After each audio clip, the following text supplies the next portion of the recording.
What is up, guys? Welcome back to the channel. So really quickly, I wanted to discuss this shooting of the CEO of United Healthcare. This is a horribly sad instance. This man had a wife, he had two children also.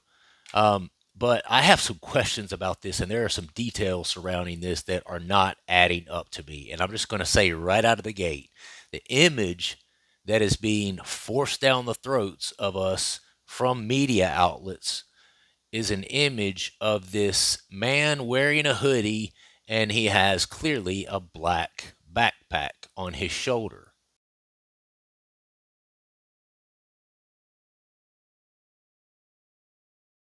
But then there also is security camera footage of the actual execution and the actual shooting taking place, and the killer is clearly wearing a white backpack.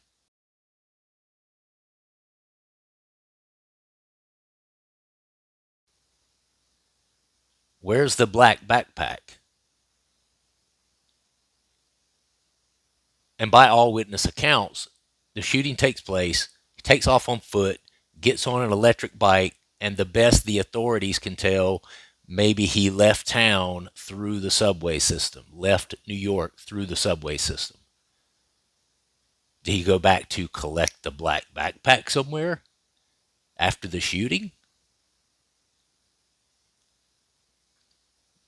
A large black backpack likely wouldn't fit inside another white backpack.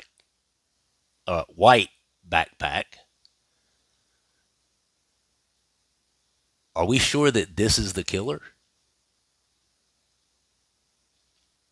And then that also shows another image of a man smiling very big. Looks like a fairly friendly guy. Smiling, and then but wearing the same hoodie. And then this person doesn't have any backpack on. All right. And the images that were supposedly taken were taken near the area of this hotel, in hours, days leading up to the incident, the shooting, rather. And this is just not adding up to me. And also, too, Brian Thompson, the CEO that was shot and killed, um, had confided in his wife that he had been receiving threats in weeks leading up to that, but nothing specific, nothing that was credible enough to where he had hired any sort of security detail, right? He's supposedly getting these threats. He never says anything to police so that he can have any sort of security detail whatsoever. And I read that there is a limit of $10,000 per year that can be spent on security detail for a director or a CEO of United Healthcare, right? So they're not only trying to cut cost in how they insure people or whether they affirm or deny claims, they're also cutting cost in how much security they will offer to protect their highest paid members, the directors, the CEOs, right? And when I think about these words that were inscribed on, I think they were written in like Sharpie or something. The words deny, defend, depose that were actually inscribed on the shell casings that were found. This seems to me like more so an attack by and large on American capitalism in general by a terrorist. Okay, this was a terrorist act. I don't believe that this gunman was going after specifically Brian Thompson or specifically United Healthcare. That doesn't add up to me. And a large, very large portion of the American economy comes from our insurance industry. It says here the insurance industry in the United States makes billions of dollars in revenue each year. Billions. I mean, you have property insurance.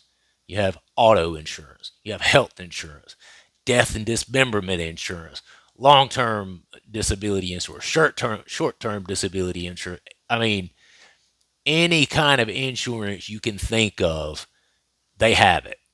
Insurance is big business, okay? And there was a book written back in 2010, and and it talks about. I'll talk a little bit about that book in a minute, but it says a message left at the scene of the health insurance executive's fatal shooting: deny, defend, and depose, echoes a phrase commonly used to describe insurer tactics to avoid paying claims.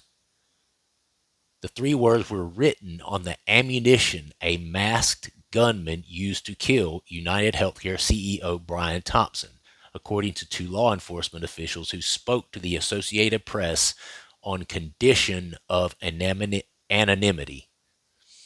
They're similar to the phrase delay, deny, defend, the way some attorneys describe how insurers deny services and payment, and the title of a 2010 book that was highly critical of the insurance industry.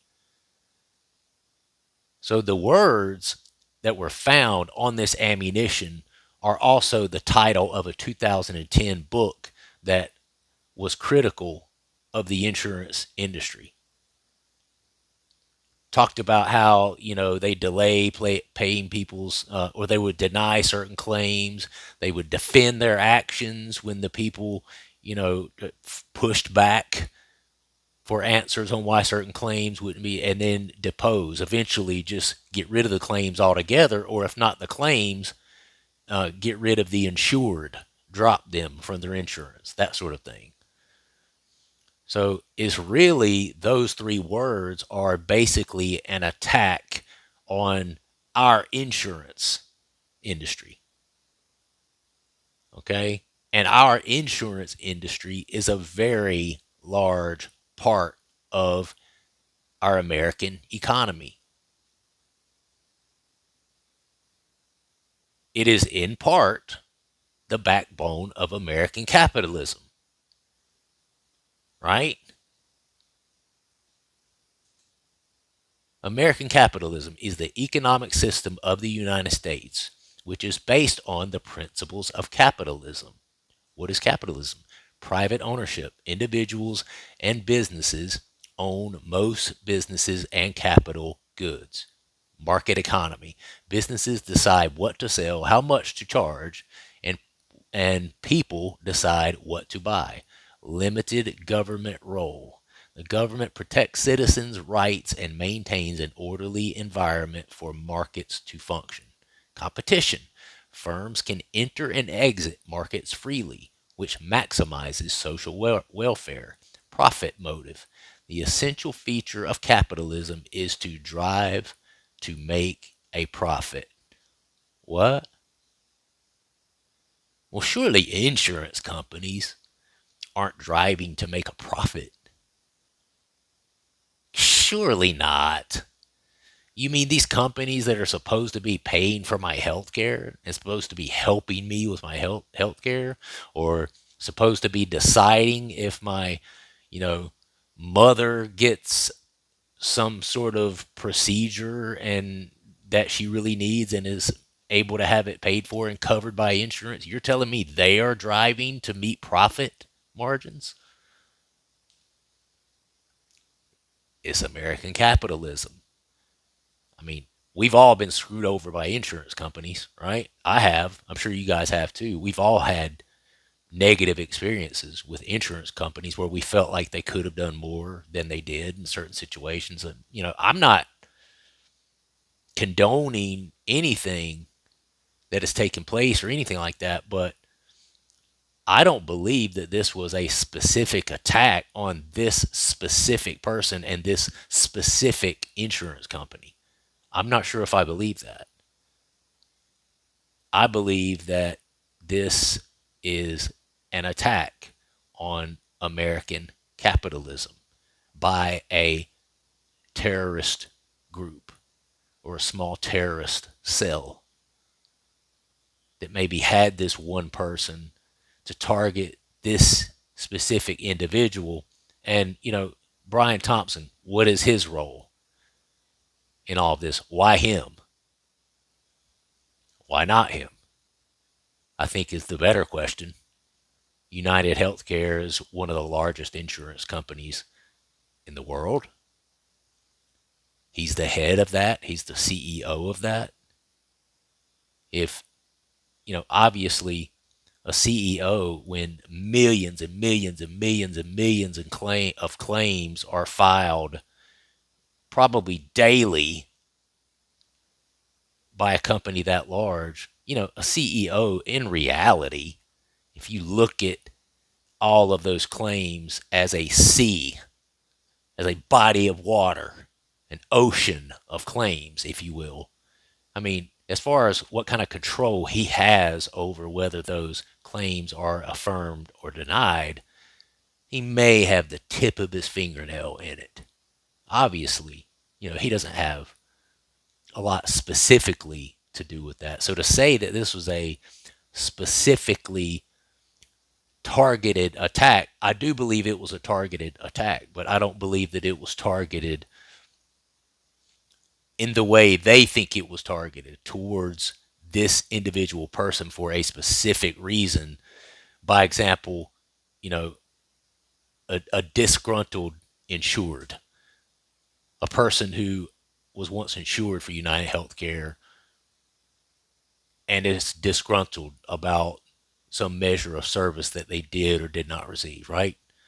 I don't believe that. I think that this was a terrorist attack on American capitalism.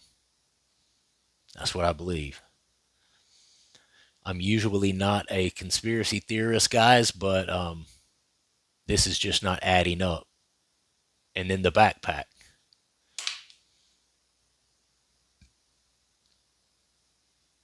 Black backpack, white backpack. Are these the same people? You know, is whoever responsible for this wanting us to think that we're seeing the face of the person who actually did the shooting, where in actuality it's a different person? Is this a terrorist cell group that has pre planned all of this out to make us think one thing when it's actually something else? Or the threats sent in advance to be a decoy after the fact? You know, the threats that were sent prior to the attack, maybe they have some sort of name value, or they can be traced to a certain place that is an alibi for a terrorist organization or a terrorist cell, you know. So, the master of illusion and deception, we're looking over here. These threats came from over here, so we're looking over here, but the actual group that's responsible for the crime is somewhere over here, completely different, completely different name in a completely different place, direction, you know. I don't know.